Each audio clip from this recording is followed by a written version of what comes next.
Hello, everyone. Welcome to another edition of Pursuit 365 podcast.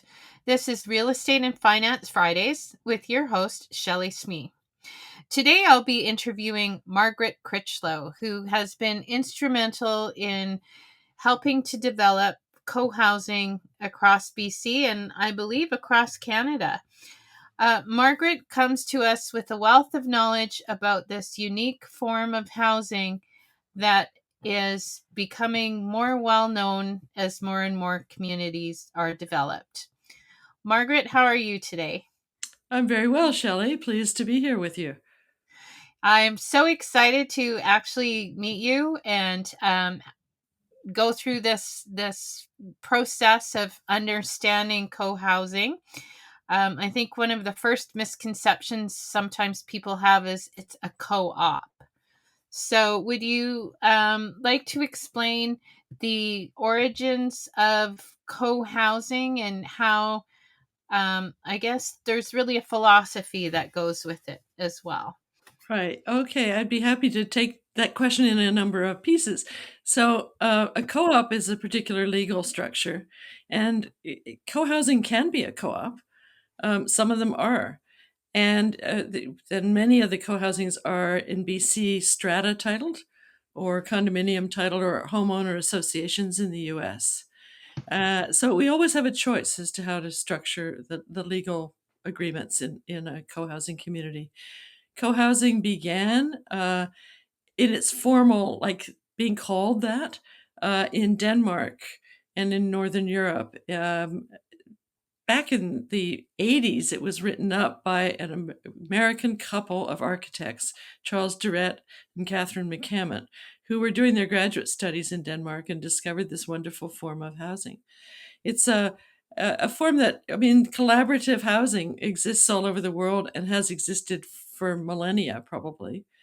But this particular form of Danish co-housing came to the U.S. in 1987 was when I remember hearing about it Hmm. on the American TV show, The Today Show, with Chuck Durrett and Katie McCammon talking about it, and it intrigued me from that moment. It's an agreement to share common spaces with your neighbors and to have your own complete, compact private home. So these are intentional neighborhoods. Right. So, when we talk about an intentional community, what does that often entail? Well, it is just what it sounds like. It's coming together with the intention to live in a community by whatever principles and values you agree to. So, some intentional communities are eco villages, some are communes, some they vary hugely. Some are farming communities. So, an intentional community is just an intentional community. It's just exactly what it sounds like. But So, I guess the intention part comes from people having the intention to live in harmony with an agreed upon set of values, perhaps agreeing on the structure or form mhm. of the housing, and importantly, and what I really love about where I live at Cranberry Commons, the common house, Mhm. which is, I think, pretty much every community I am aware of. That is one of the central tenets of the co-housing is to have common amenities that the community uses in many, many different ways.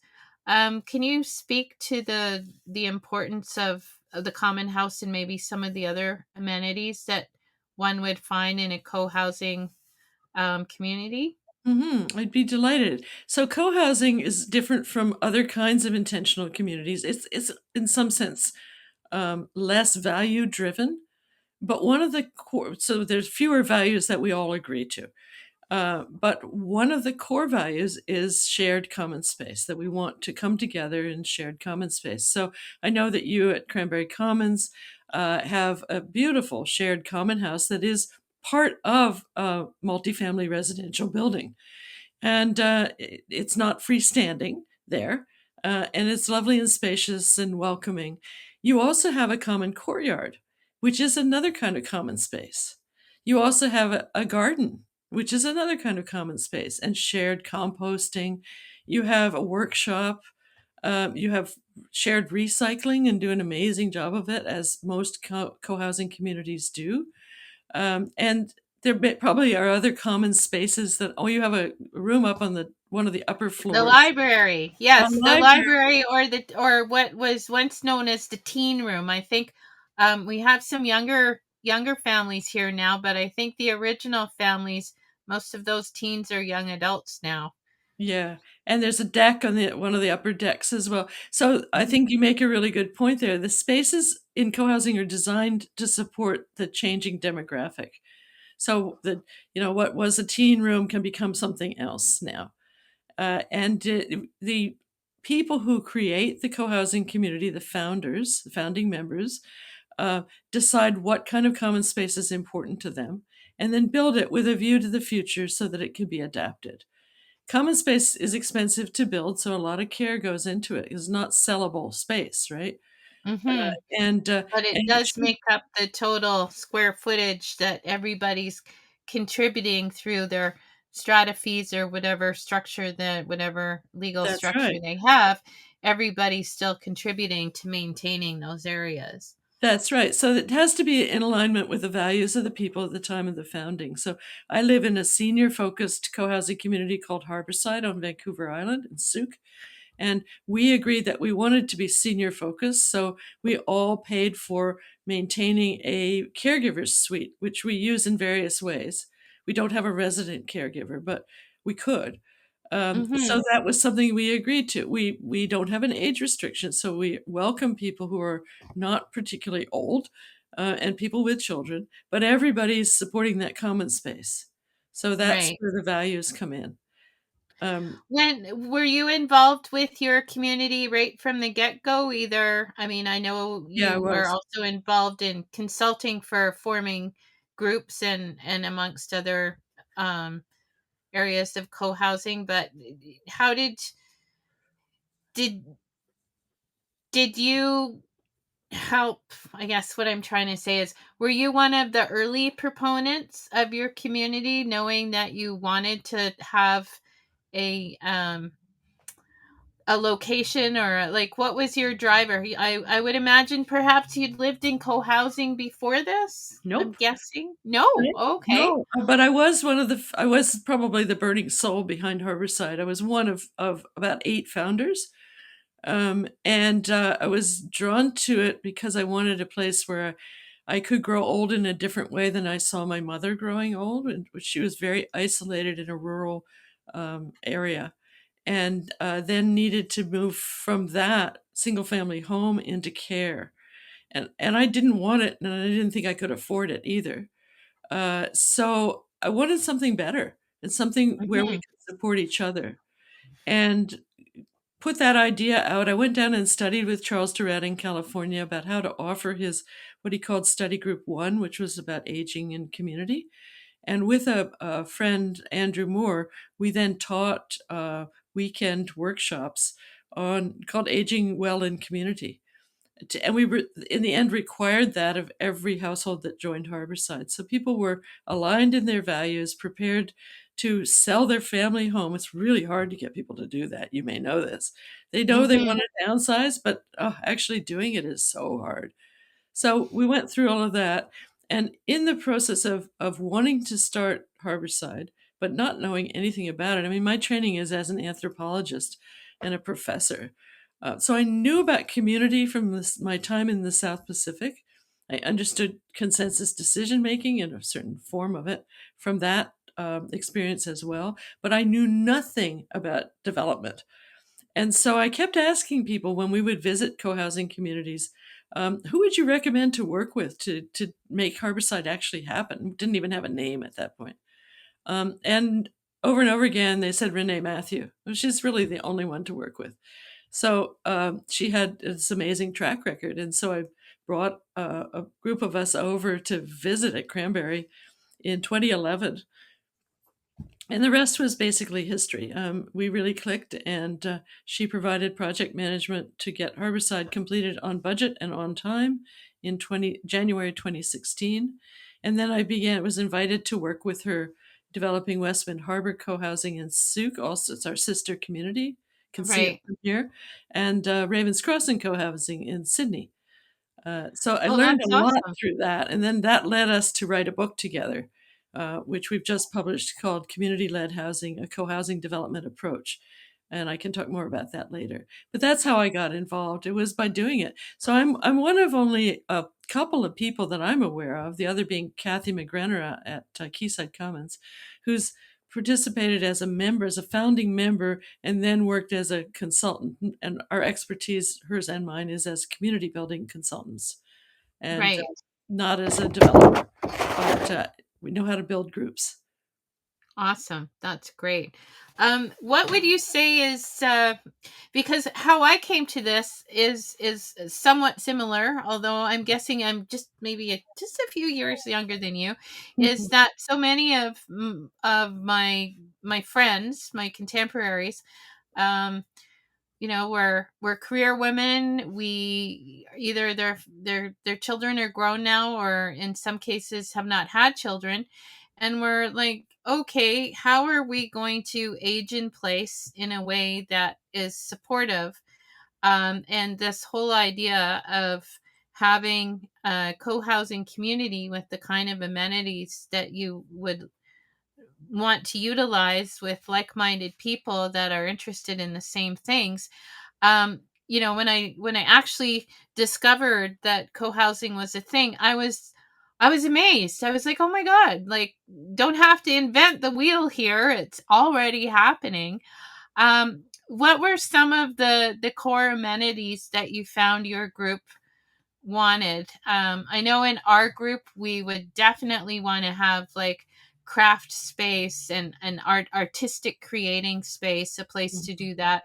And things like a Pilates machine and a bike machine, something to keep, and maybe even a dance studio to keep ourselves fit and doing the things we love. Are there any specific spaces that are unique to your community, or do you think Mm. that a lot of these communities organically end up having similar type of amenity spaces? Yeah, I think a lot of these communities have similar amenity spaces, being a place where they can have a meal together. So a place for common meals, which co-housing communities do with great frequency, probably at least once a week. um, Mm-hmm. and ours certainly does too. So that a place to have a common meal, a place to hang out, a place if there are teenagers for teenagers to hang out, or children for children to hang out, sort of age specific. But at Harborside, some of we bought a former resort building, so that was particularly unique, and it's very beautiful. Is Uh, it where Souk Harbor House was? no, it's close though. Okay, yeah, because my parents actually lived at French Beach for about 10 years. They're Aha. not there anymore, but Mhm. I'm somewhat familiar with the area, although every area changes so rapidly Changed a these lot. days. It's changed a lot since we did this. We're one of the first multifamily developments in Souk. And we were very well supported by Mayor Maya Tate, who attended our groundbreaking and attended our book launch last week, too. Um, what I guess I wanted to say here is that the common amenities at Harborside included this resort building, which built our membership very quickly. It's very beautiful. And we also have a wharf. So we're a waterfront community. We're very beautiful. Sometimes we think that the location is too good because we sometimes attract people who are not particularly into co-housing. They just love the view. We all Right. wanted a view. We all got a view. It's south facing, overlooking the Souk Harbor and Olympic Mountains and the Strait of Juan de Fuca beyond. So it's very, very lovely. These are we use the slope to that advantage, but we also found that the slope gave us an extra couple of spaces because we needed to dig down farther to get to solid footings. So we got a gym under one of the buildings and an art room under one of the buildings and a beautiful garden in front of that. And we have as I say, a wharf where people can keep boats. We have kayaks and canoes, little sailboats and big sailboats. And that's a big attraction too. And then we have a Right. workshop right down by the wharf. So my husband thought, oh, I don't know if this co-housing thing is going to work for me. There's not going to be anything to do, and I love to putter around. Well, he's down on his sailboat right now. He's always got something to do. So then we created gardens. So even though this was about aging in place, we created an orchard on a fairly steep slope, and a garden in the front, a vegetable garden in the back, and have a bocce court, a ping pong table, um, a movie watching room, a messy kitchen in the lower part of our common house for making wine and making jam and pies and stuff like that. So we've got a lot of amenities, and these are things that we couldn't individually afford. I mean, I couldn't have individually afforded the waterfront location, but Right. with 31 households, we had the power of 31. We used to say we could do it. So we can have everything we want and still adhere to our environmental values, which are small units. They're very compact. The biggest ones are under 1,000 square feet. And Right. So would this that be for a three-bedroom, or what are the unit sort of type, configurations in your we have complex? five types, and the biggest one is a 2 bedroom, bath and a half, and a den or an office, which is what I'm speaking to you from right now. And then the next, and that's 969 square feet. Then at about 850, you get 2 bedrooms, a bath and a half. And then there's a small 2 bedroom at 801 square feet, a big 1 bedroom at about 728, and only one 600 and something square foot 1 bedroom. We built that for a woman who was living on her sailboat and sailing around the world. And she thought it was plenty big enough, but nobody else wanted that size. So we made all the rest of the 1 bedrooms bigger. Right. Right. Oh, that's lovely. So you did touch on the idea of each person having a little bit of a smaller footprint. Did you build any other eco features into your community, such as some of the standards that are being used for windows or Yeah. heating, or So any of the mechanical structural considerations that went into that? yes, we did, Shelley. And much of what we built is invisible now that the building is complete, but we know it's there. We are certified Built Green Canada Gold. So our units are very inexpensive to heat. We had an optional upgrade to heat pumps, and we have two heads and one compressor in this place that John and I live.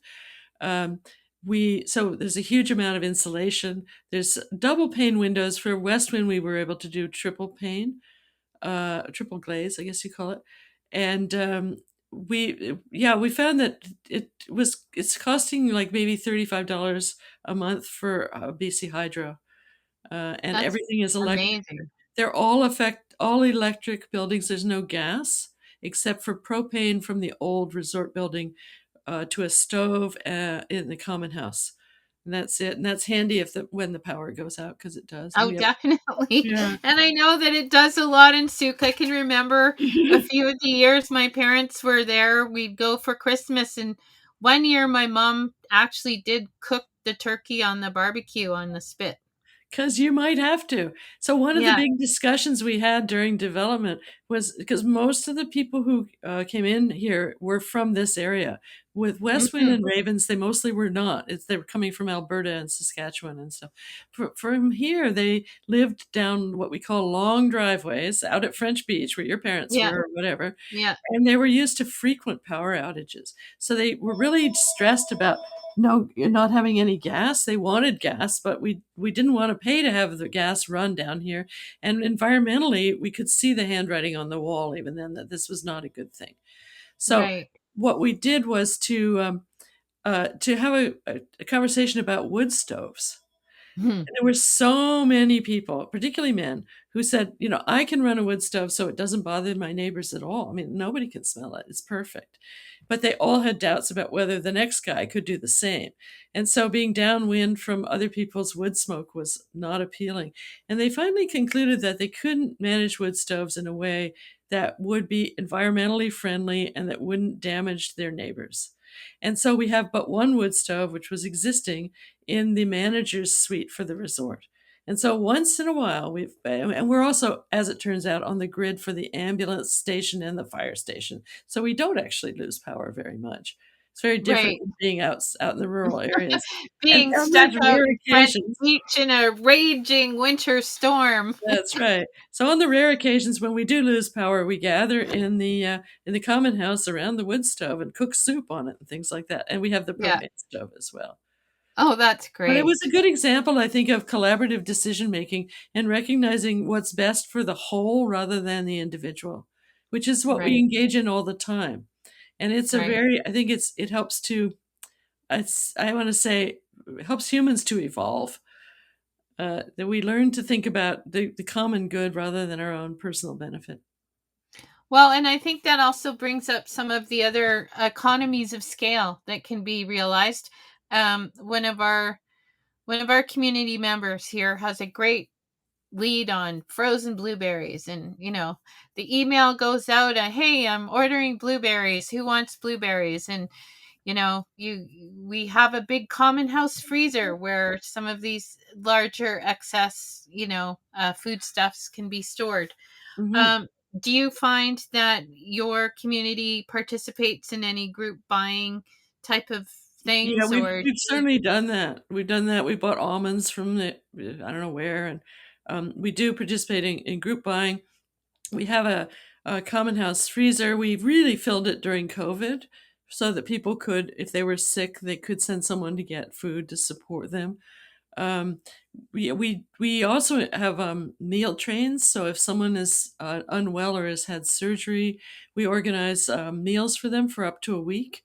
So we have boundaries around that, but that's been good. right, Yeah, right, and we did a collective purchase of solar panels and had them installed on our roof last summer. Over 100 solar panels to help to offset the cost of our common electricity. So right, our hot water is centrally heated electrically, and our common house runs on lights like everybody else's, and we have lighting all over the property. And we've offset more than 50% of those costs with these 100 plus panels on the roof of our apartment building. So there's a commitment to support the whole, the collective, right? And to right. do it in a way that is environmentally sound, that saves us money, and that it feels good. It pulls us together. It creates a bonding for sure, and a sense that in the common buying, the collective buying does the same thing. You buy the blueberries together, or we juiced all our apples most years. And then took them up to, I think it was Comox, got them juiced, brought them back, and then distributed the juice to everybody. Oh, that sounds really delicious. Yeah, I yeah, know we didn't have the very first year I lived here. It's been coming up on 3 years. One of the plum trees had a bounty, and I actually just ate the last of my plum jam. But I think a lot of the neighbors were surprised. They're like, "Oh, Shelly made jam. Here's jam." And I mean, it to have the big common room to be able to spread out all the jars and have a space that isn't your own kitchen, that has the commercial dishwasher to clean everything up. I did my Christmas baking this year down there. I've been able to I have a very large extended family with four step kids and their grandparents, and my family and my sister, and I had 40 people here for a meal.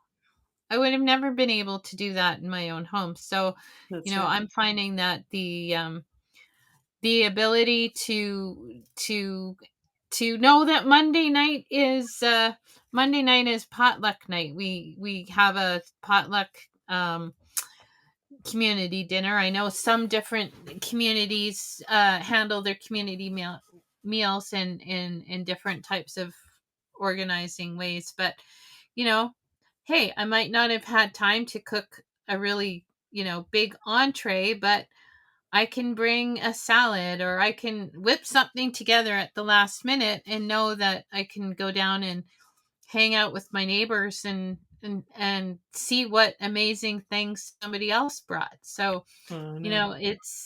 it's not a way that I would have thought that I would be living, but Mhm. now that I am doing it, I and having, been in the real estate industry for 28 years, to me it's like, why isn't even this even more prevalent? And with the cost of buying Mhm. land and the cost of things, it just makes sense. Just Mhm. makes sense from so many different perspectives of and I'm kind of on a personal mission to demystify this form of living and form of ownership.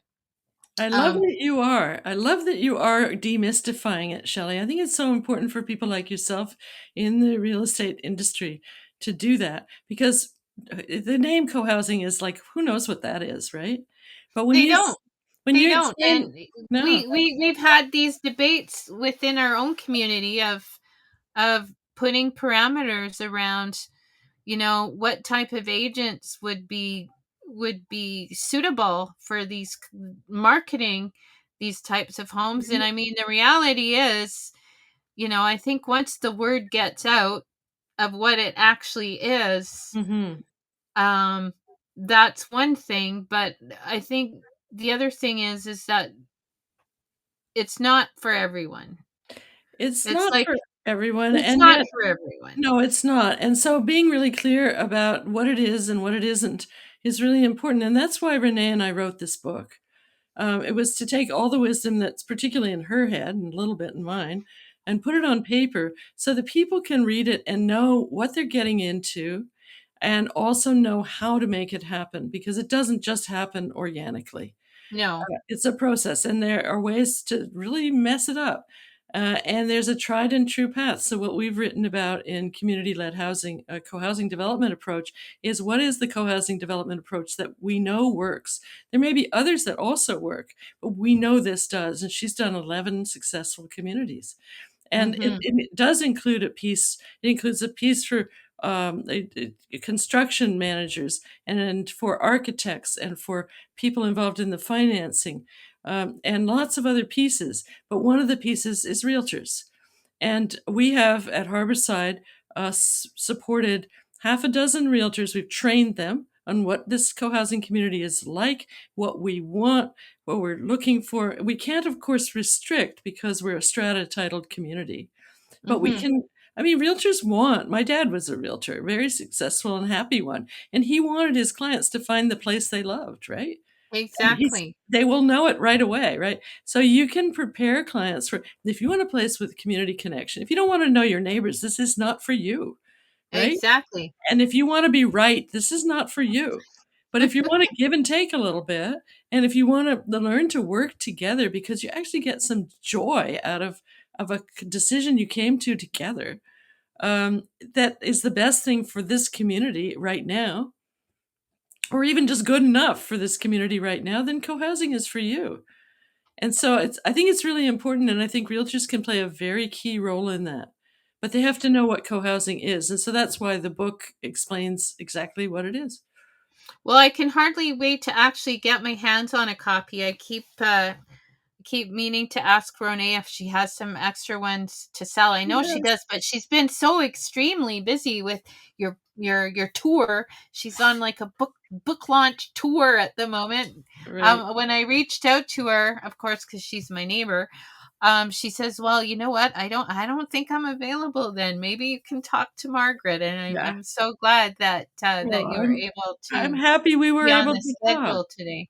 Yeah, I'm happy we were able to talk, Shelley, and I'm glad to have the chance to do that. And yes, I'm sure she has books, but anybody who wants to order one, they're on indigo.ca and amazon.ca and a couple of other places as well. But those would be the main ones where you'd want to find it. Oh, that's awesome. And the book Um, has its own website called communityledhousing.ca, and it includes a link to a free webinar So Oh, that's that's awesome. Yeah, I was just looking at that before we got on the call, and then um, before we knew it, it was almost time for us to be on the call. Mhm, So I think that will give people a really good overview of what this is. What are we doing here? What kind mhm. of a movement are we creating here? There's already a big movement underway um, as far as this being a really obvious choice for a more sustainable and more connected way of living. Um, do you think that the do you think that it's necessary for people to go through the process of the values before they even join a community, or if they want to create a community? I think one of the things that I heard from Maria was there is a certain set of values that each community is needs to be aligned with for it to be a successful community. Can you speak to maybe other than your book as well to any type of personal development or training that somebody might Oh, yeah, want that's to look at to prepare themselves mhm. for being part of a community, or if they have an idea for a community that they want to form, where they should go for that kind of background or education? Mhm. Yeah, that's a great and key question, I think. Clear communication and good boundaries are both really important qualities. So I highly recommend the Haven Institute on Gabriola, where they have weekend, or, they're not always on weekends, but like 3-day workshops on boundaries. Because boundaries are where we meet, right? It's not a wall. It's not what stops me, but it's where we meet, and that's where we can have a conversation and where I can agree to this or that. But it's also it's what keeps me from answering my door if you knock on it at 6:30 in the morning, right? It's like I have boundaries around that. It's what supports us to have a meal, to supply meals to our neighbors for 7 days, but not more than that without renegotiating it. It keeps me from leaning too hard on you and you from leaning too hard on me. So the boundaries workshop at the Haven is excellent.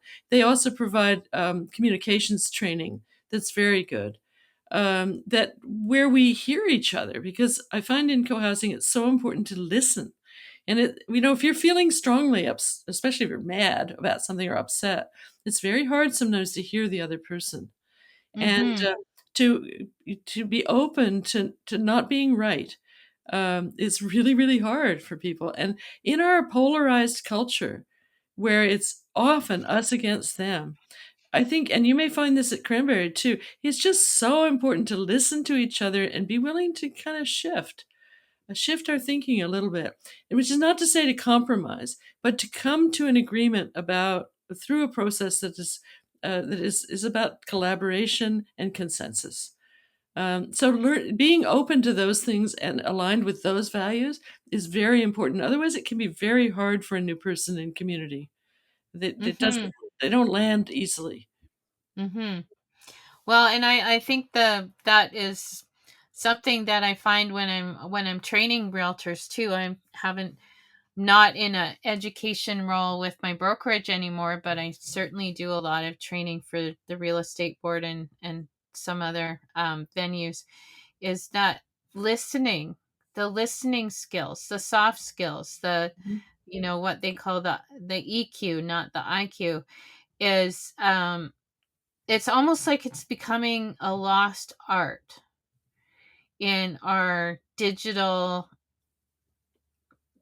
connected yet somehow very disconnected world that we find ourselves in. I mean, here we are doing an online, podcast, technology driven conversation.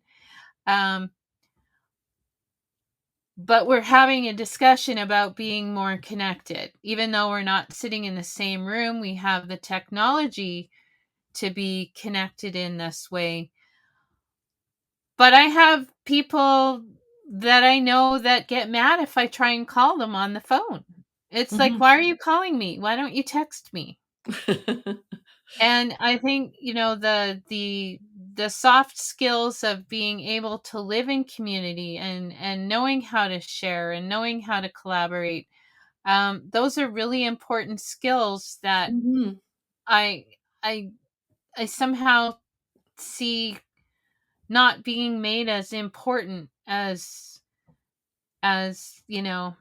being that person on Instagram that's just doing everything Yeah. for a different kind of cause. So with your background in anthropology, what was your main field of study in that? Because I am fascinated by um the sort of wide ranging scope that being in anthropology encompasses when we talk about humans and systems and Yeah. societies and things like that. Right. So I was I still am. I think you never stop being an anthropologist. It's just who I am. There was a time before I was an anthropologist, but even then I was looking at how people interact, how we how we accommodate others in our energy field, if you like. Like you're saying, we're doing this remotely, and yet I feel very connected to you and to the conversation because we have some give and take, right? It's not just a one person telling the other person that what the truth is. You negotiate it and live it.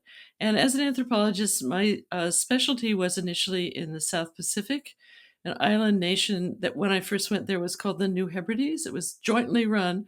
Imagine this, by the French and the British, never divided and run jointly. And they couldn't agree on anything, right? Oh my goodness. Including which side of the road to drive on, because Oh the English and goodness. the Well, French, right? So that was an introduction to how can we all get along, right? right. And the country became independent many years, 40 years ago now, and is known as Vanuatu, Vanuatu. Mm-hmm. Um, and it's a chain of 80 islands. And my husband and I lived on one of those islands and went back and forth many times as we were raising our kids. So, the youngest was two. We have two children, and the youngest she was just 2 years old when we went, barely out of diapers, in fact. And so, but nobody wore them there, so it was fine. Just ran around with a shirt on. Um, and my interest was in how people hold property. It was really about real estate in a sense. It Oh was land wow. tenure, Cool. and how they provide for the future, for their children, for the future. And it led me into how people make decisions. And I saw it was a very consensus-based decision-making process where this meetings are long. As with indigenous groups here, people listen to each other with respect. They do not interrupt, and the meetings go on until the talk is finished, till nobody has more to say. And then somebody sums up, and somebody comes up with the next step, and to see if the others agree, because there's no elected office. It's just a question of what kind of legitimacy you have because of who you are and how you are in the world. And that, I think, really carries over into co-housing. The people who are listened to are the ones who like have a kind of a community hat on, and they're like Mm-hmm. looking at, well, what's best for this community right now, without having to know the totally best answer forever, right? So I lived there for quite a long time, worked with some Canadian QSO volunteers on a fisheries development project. And then back in, they closed Vanuatu for about 5 years to train up Indigenous researchers. And so I and other outsiders stood aside for that period. And then we were able to go back and work with Indigenous counterparts. But during the time when I couldn't go to Vanuatu, I did research and wrote a book with a co-author called New Neighbors on co-ops, co-op housing in Toronto, which at that time was heavily supported by the government, something they Right. could do again, by the way. It was supported through long CMHC mortgages, long Yeah. 35-year low interest Yeah. CMHC mortgages. Maybe they were no interest. They were very affordable. And there were rental co-ops, and they provided the kind of housing that we could sure use right now. And Well, so and that I led me back into co-housing. So I started yeah. teaching about alternate housing, and that led me to co-housing. Well, that is a great sort of circle back to being able to wrap up our conversation for now. And I really, you know what, I have a feeling that you're going to be a guest again at some point in the future, because it's a great conversation.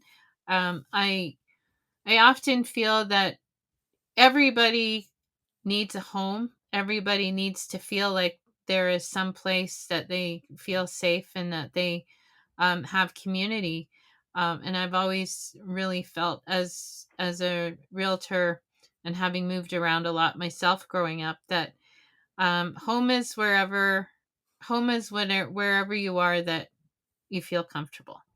And home can be anywhere, but I think more than ever, housing is such a huge issue and touch point and challenge, not just for us in the Lower Mainland or in BC or even Canada. All over the world, there's housing crisis happening, and I really hope that people do open their minds to having, a different view of where to live than just the white picket fence single family home dream. I think that's just not sustainable in the kind of environments that we have now all over the world. So I really appreciate you coming to speak with us today. And again, if you just want to let us know where to find your book and your website details, any other social media contacts that you have, um, let us tell us again, and we'll make sure that they're also in the comments below. Okay, thank you. Yeah, community-led-housing.ca, and that will take you to Indigo or Amazon or the online bookseller of your choice. And we'll, yeah, look forward to talking with you again sometime. You bet. Thank you, Margaret. Have a great weekend. Thank you, Shelley. Same to you. Okay, take care. Bye. Bye for now.